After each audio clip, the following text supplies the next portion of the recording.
បាទទូទាំងនៃជនយើងវិលមកជួបគ្នាបន្តទៀតនៅវគ្គចុងក្រោយបាទវគ្គចុងក្រោយនេះជាវគ្គជំនួយប៉ុន្តែមុននឹងចូលដល់ជំនួយសប្បុរសជនរបស់យើងសូមជម្រាបជូនរឿងមួយនៅខាងទឹកដីខេត្តកំពតនៅលើកំពូលភ្នំកំពតតែម្ដងបាទទូទាំងនៃជនរឿងរ៉ាវដែលកើតឡើងកន្លងមកមានការប្រទាំងប្រទើសគ្នានៅក្នុងទឹកដីខេត្តកំពតជាពិសេសគឺនៅលើភ្នំបូកគោដែលធ្វើឲ្យមានរឿងរ៉ាវខ្លះដែលរហូតដល់អ្នកនយោបាយបានចោទប្រកាន់គ្នាទៅវិញទៅមកដោយសារតែរឿងបញ្ហាកន្លែងសមាធិមួយកន្លែងនៅក្នុងទឹកដីលើភ្នំកំពតបាទលើភ្នំកំពតដែលជាតំបន់រមណីយដ្ឋានកំសាន្តប៉ុន្តែសម្រាប់ថ្ងៃចុងសប្តាហ៍មុននេះគឺប្រសង់របស់ខ្មែរនិងដូនជីតាជីគាត់រួមជាមួយនឹងពុទ្ធបរិស័ទមួយចំនួនប្រមាណជាទាំងប្រសង់ទាំងតាទាំងយាយទាំងប្រសក់មានរហូតដល់ជាង50នាក់បាននិមន្តនឹងធ្វើដំណើរទៅធ្វើពិធីសមាធិនៅលើកំពូលភ្នំកំពតដែលចំណុចនោះហៅថាចំណុចវាលស្រែ500បាទសូមបញ្ជាក់ថាវាលស្រែ500នេះគឺនៅលើទឹកដីនៅលើភ្នំកំពតតែម្ដងប៉ុន្តែស្ថិតនៅទិសខាងជើងឈៀងខាងកើតនៃកំពូលភ្នំកំពតដែលជាតំបន់រមណីយដ្ឋានកំសាន្តដែលរបស់លោកអញ្ញាសុគង្គបាទកន្លែងនេះដែលកន្លែងចូលប្រសង់កំពុងតែនិមន្តប្រសក់កំពុងតែដើរនេះគឺជាកន្លែងដែលមានរឿងរ៉ាវចម្រូងចម្រាសថាមានជនជាតិវៀតណាមគាត់ទៅធ្វើសមាធិស្ងាត់ស្ងៀមឬហៅថាលាក់ទុកជនជាតិវៀតណាមនៅលើព្រៃភ្នំហ្នឹងចឹងហើយបានជាឥឡូវដែលដឹកនាំដោយសម្ដេចព្រះឧត្តមបញ្ញាដងផង់និមន្តទៅធ្វើសមាធិនៅក្នុងរូងភ្នំហ្នឹងតែម្ដងលើកំពូលភ្នំនេះលោកអ្នកបើសិនជាធ្វើដំណើរទៅចំណុចវាលស្រែ500នេះលោកអ្នកនឹងជិះឡានក្នុងចម្ងាយផ្លូវប្រមាណជាជាងដូចជាជាង10 គីឡូដែរចាប់ពីកន្លែងចំណុចរមណីយដ្ឋានកំសាន្តបូកគោដែលជាតំបន់អភិវឌ្ឍរបស់លោកអញ្ញាសុគង្គហ្នឹងគឺមកជើងប្រមាណជាជាង10 គីឡូដែរបាទអញ្ចឹងចូលមកព្រៃភ្នំហើយទៅដើរចុះពីភ្នំហ្នឹងទៅចូលទៅតាមអាកឡុកកលៀគៀនកោះថ្មធំបាទអញ្ចឹងកាលពីចុងសប្តាហ៍នេះដែលដឹកនាំដោយសម្ដេចឧត្តមបញ្ញាដងផង់ទៅធ្វើពិធីសមាធិមួយថ្ងៃមួយយប់បាទនៅទីនោះហើយព្រះអង្គបានមានសង្ឃដីកាថាតំបន់នេះជាតំបន់ប្រវត្តិសាស្ត្រមួយយើងមានកន្លែងភ្នោខ្មោចពីបុរាណហើយយើងមានគឺកន្លែងសម្រាប់ទីសក្ការៈដែលបន់ស្រន់ជាតំបន់ស័ក្តិសិទ្ធិបំផុតអញ្ចឹងកន្លែងនេះមិនមែនតែជាកន្លែងសមាធិរបស់ជនជាតិបរទេសទេអញ្ចឹងគឺជនជាតិខ្មែរយើងទាំងអស់គ្នាដែលមានសិទ្ធិអ្នកដែលគាត់ចូលចិត្តសមាធិអញ្ជើញទៅកន្លែងស្ងប់ស្ងាត់ទៅសមាធិកន្លែងនោះបានគ្រប់គ្នាទាំងអស់ប៉ុន្តែមិនមែនបានន័យថាទៅសមាធិយកទីតាំងនោះធ្វើជាកន្លែងឈរជើងរឹងមាំនោះទេបាទនេះហើយកន្លែងនេះទូទាំងជនខ្ញុំធ្លាប់ចូលទៅឥឡូវរៀងដូចព្រៃដែលគេអាសាចូលហើយបានសឹកខ្ញុំចូលទៅដំបងគឺព្រៃមែនទែនចង្អៀតមែនទែនបាទខ្ញុំចូលទៅខ្ញុំខ្លាចតែពោះផងឯងពោះនៅទីនោះមានអារូងថ្មចូលទៅជ្រៅចឹងទៅហើយបត់បែនប៉ុន្តែគឺជាកន្លែងដុតត្រជាក់មួយបើសិនជាអ្នកសមាធិធម៌គឺត្រូវហើយបាទអញ្ចឹងរឿងចម្រូងចម្រាសកន្លងមកថាធ្លាប់មានជនជាតិយួនទៅទីនោះហើយឡើងទៅលើភ្នំបកកកុញអីចឹងទៅប៉ុន្តែខាងតំណាងលោកអញ្ញាសុគង្គដែលជាអ្នកវិនិយោគនៅលើតំបន់បូកគោបានលើកឡើងថាលោកទទួលស្គាល់ថាមានជនជាតិវៀតណាមឡើងទៅលើភ្នំមែនគឺគេឡើងទៅខ្លះគេទៅតំបន់ទៅលេងរបៀបទេសចរហើយអ្នកដែលកាន់សាសនាមួយចំនួនបងប្អូនគេនៅសំណាក់នៅឯអូតាល់ទេមកអ្នកដែលកាន់សាសនានោះគេទៅសមាធិហើយយើងមិនអាចទៅរៀងអ្នកដែលគេកាន់សាសនារៀងខ្លួនទៅធ្វើសមាធិបានទេប៉ុន្តែហាមដាច់ខាតតែចំពោះការទៅយកទីតាំងនេះធ្វើជាមូលដ្ឋានរឹងមាំមួយជាអចិន្ត្រៃយ៍បាទ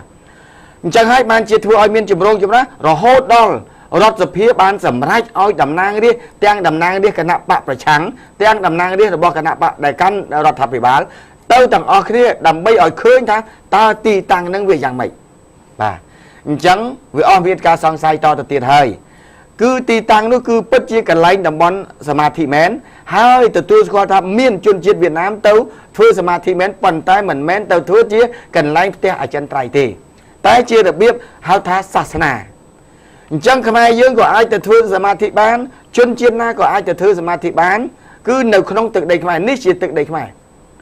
tự đây Campuchia à chẳng thế đầm bay ơi chùm ra đâu mình tơ xoang sái trong bài chạy thá cả lạnh nú chuyên chiết ấy của ai thưa Samadhi bán này bà tái mình mến chứ nè một dọc cái này những thui chỉ cái này cam mà rất bọc luôn bà hai tẹt to ngầm pi đầm bon nị đấy đầm nang rồi bỏ họ khang cầm hôn lụa nhà sổ cúng ban lự lang thá ti ní cứ mình oi miên ca áp về vót ấy oi copy trung tri đám thua mà chia tỉ cứ tục cái này ní chia cái này con để bắt sasana nè tay cái này đầm bon áp về vót cứ nơi đầm bon sinh và nơi chia ngàn thủ ông nào mình chẳng thế ở đây để bà xong để khám ai tàu thua Samadhi nào tí nú trong prap thá rương Samadhi mình men và căn thá sasana ấy tì té tẹt tôn nâng bánh hà thải chọt và căn kia bởi rương chun bò tuyệt tân đâu cái này đi cái này nú cứ đại khát mình ăn nhạt ở miến bẹp nó cả làng tì hơi công nẹ đầm nang đi tiếng nơi không rọt thạp phải bá tiếng nơi cao rọt thạp phải bá có ban tàu room cái này đầm bay bánh chóc ca mình tơ sáng sáy lên ở miên ca liệp bò thì hỏi bà ở tầm mưa tầng ở cái này còn ở trên tầng dây bà hải dương còn mình ở chưa hú hai pi đề bà chăng ấy có bà sáng bàn ta đầm bay ở room đầm bay cái lùm ó đầm bay áp phải vót tí bao dương bà ní hai ta ca bà sáng đầm bay cái lùm ó bà ní tẹt to nâng bà xong khmé niệm muốn từ thứ Samadhi nếu lực nông bồ cố cà phê trong sạp đá này bát bà chọc rương nâng phần nâng hai dương cả lấy từ mưa rương ra đây cà phê sạp đá muốn để tẹt tôn tháp bánh hát thư plong tròn cái này hai lúc đây nước tròn cái này chẳng ngày lớp phía kia mà khang một lư hai lớp phía kia mà khang thiết một lư hai ngày muốn đi phía kia mà khang lúc rửa rươn đấy lô ở Xuân Sở Văn bà Xuân Sở Văn con ban một lư thêm thiết thà ta lúc bên lúc về miền đây bà man mà cha miền mua bà man mà cha đẹp đẹp còn lớp khang lúc Sở Văn ta lúc bọ sai dạng mấy chùm với những rương đây nấu khang cả bồ bà chơi mà ở lục Xuân Sở Văn đại trực ban ở mua con sờ rồng phê sậy chàoประกัน tháp ban lộp lui thưa plong cam sật khai mình làm ai cái xá hỏi Việt dọc đây là bọc con 10 lôมีตำ phùm 6 mét còn nâng 30 mét thật nơi phùm còn tốt hàng thứ 4 สังกัดกันโต๊ะคันโปแซนเจรินีพนมเปญนุคือบ้านส่งบ่มพลือท้าลูกโลคือโลกซุนสวรรค์เหมือนบ้านลุยบรรล้อมไอกระซาเพื่อพลองได้จอนคณีนุตีให้โลกสวรรค์บ้านมันจะท้าลูกโลคือบ้านติงได้มือกันไหลโจลคณีจมวยหนึ่งชั่วเรื่องเรือนในจมน้อยขังเลือคือประกอบแม้นคือติงปิชั่วติสีดาราเจียมนตรีปุริจราจรดำเนินเมภูมิใจสังกัดดังลือกรุบกร้อนตาเติบโลกอาจเพื่อพลองรังบาน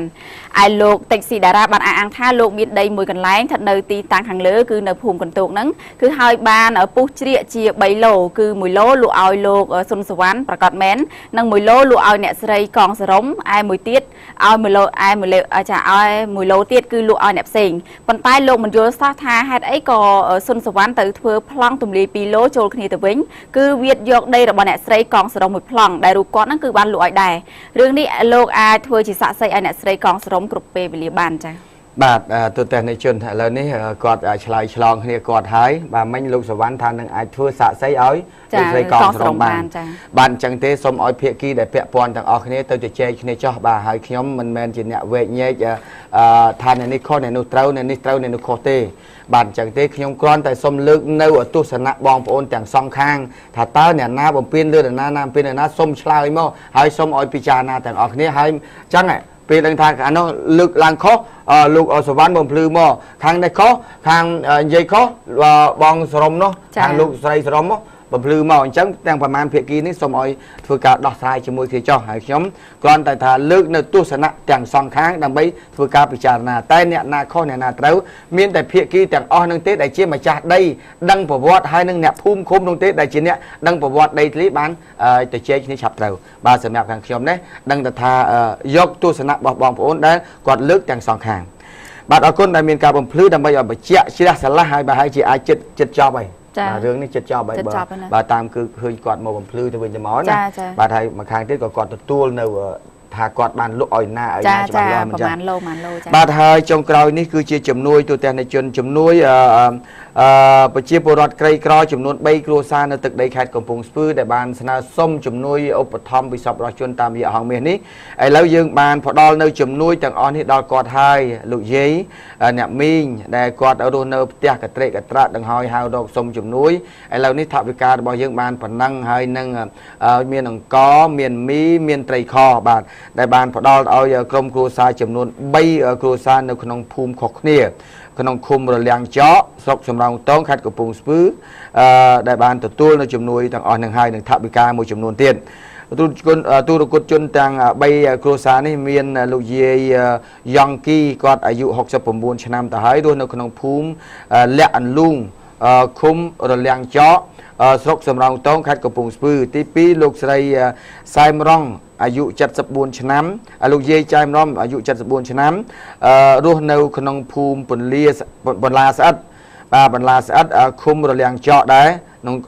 ស្រុកសំរោងទងខេត្តកំពង់ស្ពឺដូចគ្នាហើយនឹងទី3គឺលោកស្រីឈឹមសឿនបាទគាត់អាយុ46ឆ្នាំរស់នៅក្នុងភូមិវាលឃុំរលៀងចកដែរបាទ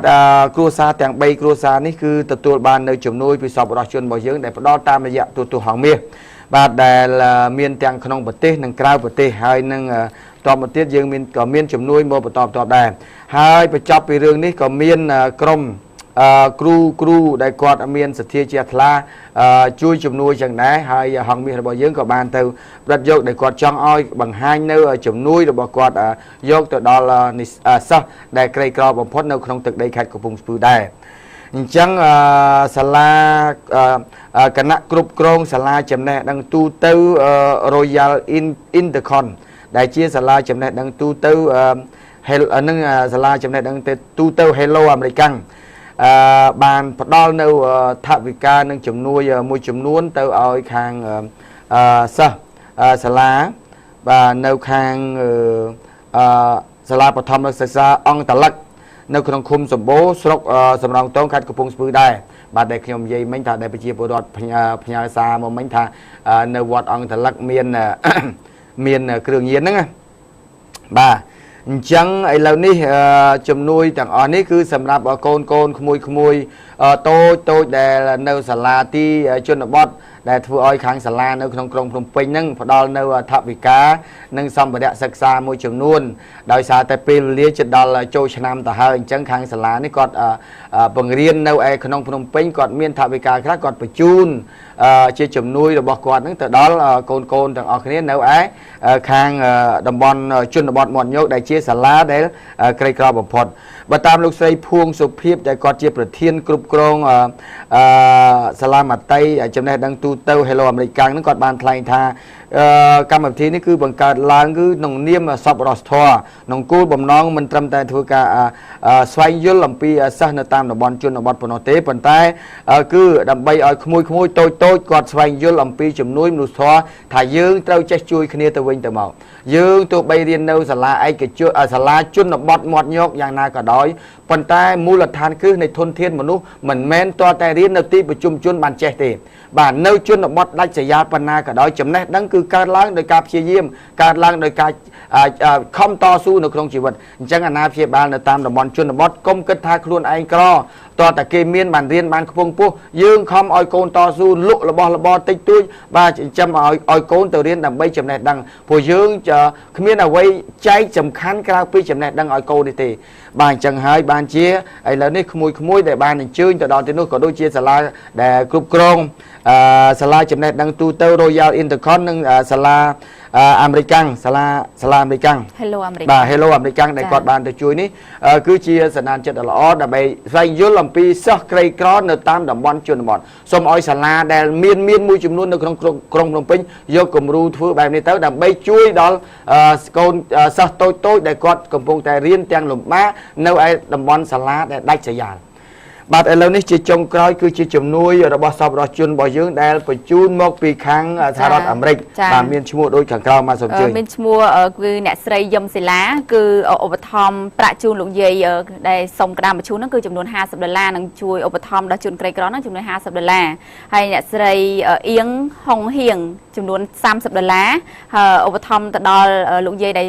សុំក្តាមបញ្ជូនហ្នឹងគឺ$30និងប្រាក់ជូនដល់អ្នកក្រីក្រហ្នឹងគឺចំនួន$30ហើយទី3គឺឈ្មោះសុកលីនឧបត្ថម្ភប្រាក់គឺ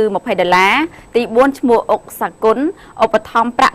$10លោកតាហៅជានិងលោកយាយជាម៉ៅឧបត្ថម្ភ$20លោកចាមិនបញ្ជាក់ថាលោកឬក៏អ្នកស្រីទេគឺឈ្មោះឈីវងឹម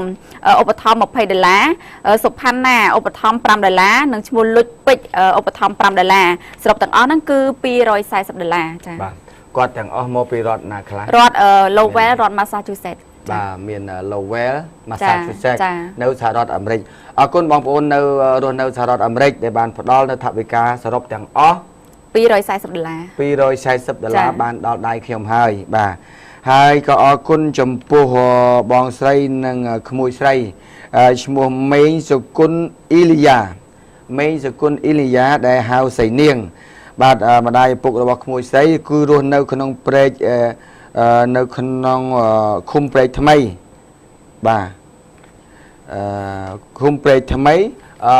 ស្រុកកោះធំខេត្តកណ្ដាលគាត់ឧបត្ថម្ភចំនួន$20,000រៀលបាទ$20,000រៀលឧបត្ថម្ភទៅមន្ទីរពេទ្យគុណធបុប្ផាអរគុណក្មួយស្រីមេងសុគន្ធអ៊ីលីយ៉ាហៅសៃនាងបាទរស់នៅខាងស្រុកកោះធំដែលបានផ្ដល់ថវិកាចំនួន$20,000រៀលសម្រាប់មន្ទីរពេទ្យគុណធបុប្ផាបាទទូទាំងនេះជនដោយសារតែពេលវេលាដល់ទីបញ្ចប់ទៅហើយយើងនៅមានព័ត៌មានជាច្រើនទៀតប៉ុន្តែដោយសារតែពេលវេលាដល់ទីបញ្ចប់ទៅហើយខ្ញុំជាមួយនឹងកញ្ញាសុភារួមជាមួយនឹងក្រុមការងារទាំងអស់សូមជម្រាបលាយើងជួបគ្នានៅថ្ងៃស្អែកបន្តទៀតបាទ